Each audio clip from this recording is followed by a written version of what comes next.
Hello friends, welcome back to your own YouTube channel. आप सभी लोगों का स्वागत है।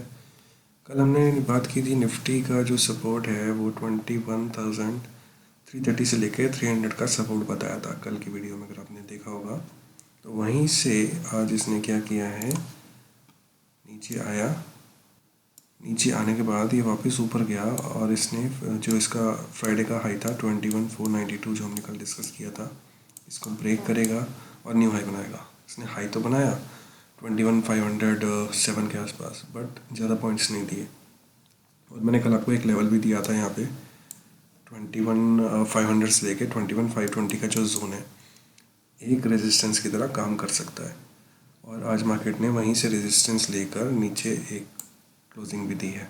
चलिए बात करते हैं कल का। कल का ओपनिंग जो है वो 21,510 इसके नीचे होनी चाहिए, और जो फर्स्ट कैंडल है उसको भी 510 के नीचे ही क्लोज होना चाहिए। तो चांसेस हैं कि ये मोमेंटम जो आया है वो नीचे की तरफ ही आएगा। ये एक एम पैटर्न बनता हुआ हमें दिख सकता है। अगर ऐसा हुआ तो ये सिनेरियो एग्जीक्यूट। और एम पैटर्न में तो आपको पता ही है कि ऊपर अगर जाता है ऐसे और फिर एक नीचे आता है, देन ऊपर जाके फिर नीचे की तरफ इसको काटता है नेकलाइन को, तो वो एम पैटर्न कहलाता है। तो एक एंट्री तो बन सकता है हमारा 21,480 के नीचे, जैसे ही ये क्लोज करे फ्लैट खुल के, एंड देन जो हमारा फर्स्ट टारगेट बनेगा वो यहीं बनेगा 21,350 के आसपास, 21,350 से लेके 21,330 के बीच में। और जो दूसरा टारगेट हम लोग देखेंगे वो 21,280, और जो थर्ड टारगेट होगा हमारा वो 21,200 के आसपास होगा। जो फाइनल टारगेट हमारा जो बनेगा वो होल एंड फाइनल टारगेट हमारा बनेगा वो 21,080 के आसपास का बनेगा ये फाइनल। और इसका जो स्टॉप लॉस रहेगा वो 21,520 का रहेगा।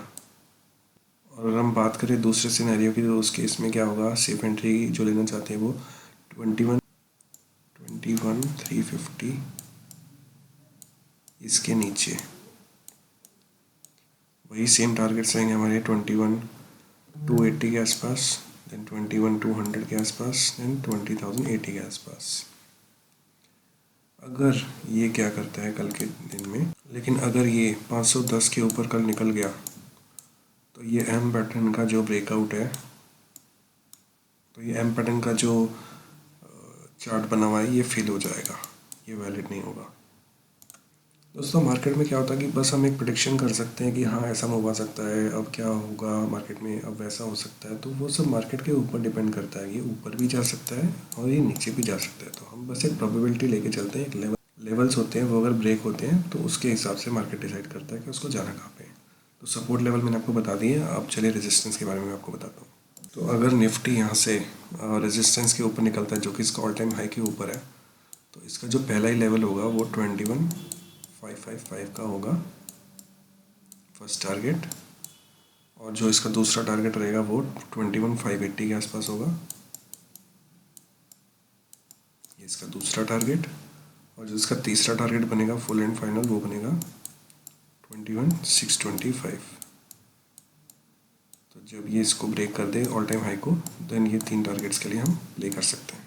पर अगर खुलते ही गैप अप है तो 5 मिनट का जो भी कैंडल बनेगा ऊपर की तरफ अगर बनता है, तो फिर मैं 21,720 के लिए फाइट करने के लिए चला जाऊंगा। तो निफ्टी में हम एक ट्रेंड लाइन भी मार्क कर सकते हैं, ये और ये वाला।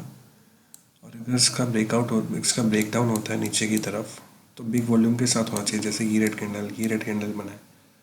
अगर ऐसा होता है तो हम 21,200 तक के लेवल्स एक्सपेक्ट कर सकते हैं। यहाँ पे 21,200।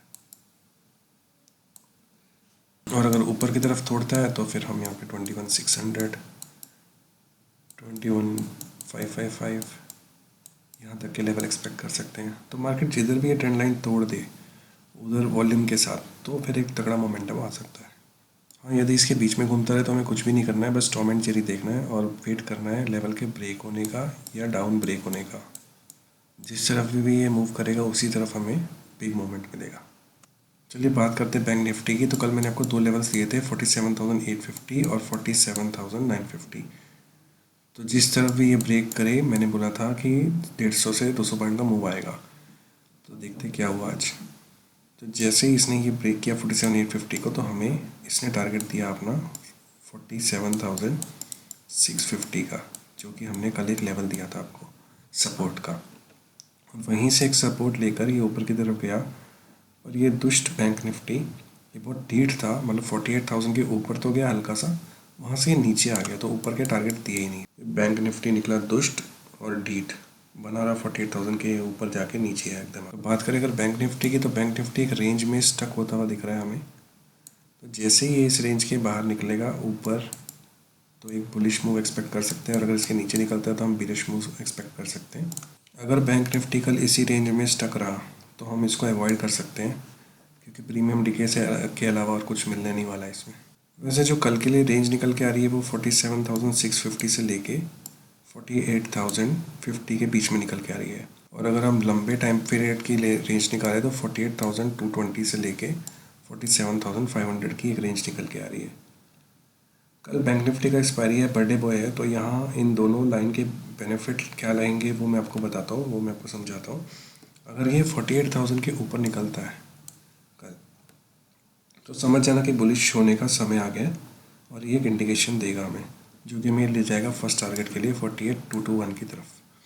अगर इसके ऊपर भी एक कैंडल बना दे तो समझ जाना कि बहुत अच्छा मोमेंटम आने वाला है। अगर हम बात करें बेरिश जाने की, तो 47,650 के नीचे अगर ये निकलता है, अगर ये 47,650 के नीचे निकले तो समझ जाना कि बेरिश होने का टाइम आ गया है। तो ये जो दोनों मैंने ब्लू लाइंस बनाई है, ये सिग्नल है कि, तो ब्लू लाइन इंडिकेट कर रही है, ये फर्स्ट इंडिकेशन है बेरिश जाने का नीचे या फिर बुलिश जाने का ऊपर। तो ब्लू लाइन के ऊपर जैसे निकलता है तो ये हमारा फर्स्ट टारगेट होगा, और अगर ये इसके नीचे जाता है तो फर्स्ट टारगेट ये, एंड देन सेकंड टारगेट बनेगा 47,400 का, जो कि एक स्ट्रॉन्ग सपोर्ट की तरह काम करेगा। और अगर बियरिश जाना है बैंक निफ्टी को, तो 47,400 के नीचे जाके ही काम करना पड़ेगा। अगर 47,650 के नीचे निकलता है और अगर एक फेक आउट नहीं करता है, तो एक बढ़िया बियरिश हो सकता है बैंक निफ्टी। और ऊपर की तरफ हमें बिल्कुल बुलिश मोमेंटम करने के लिए 48,200 के ऊपर इसको क्लोज करना पड़ेगा, तो फिर एकदम भयंकर बुलिश मूव दे देगा ये ऊपर की तरफ। आई होप आपको मेरी वीडियो से काफ़ी कुछ सीखने को मिला होगा, टेक्निकल एनालिसिस। अगर ऐसा है तो फिर आप इस वीडियो को लाइक कर सकते हैं, शेयर कर सकते हैं, और सब्सक्राइब कर सकते हैं मेरे चैनल को, और कमेंट करिए वीडियो को। Thank you friends.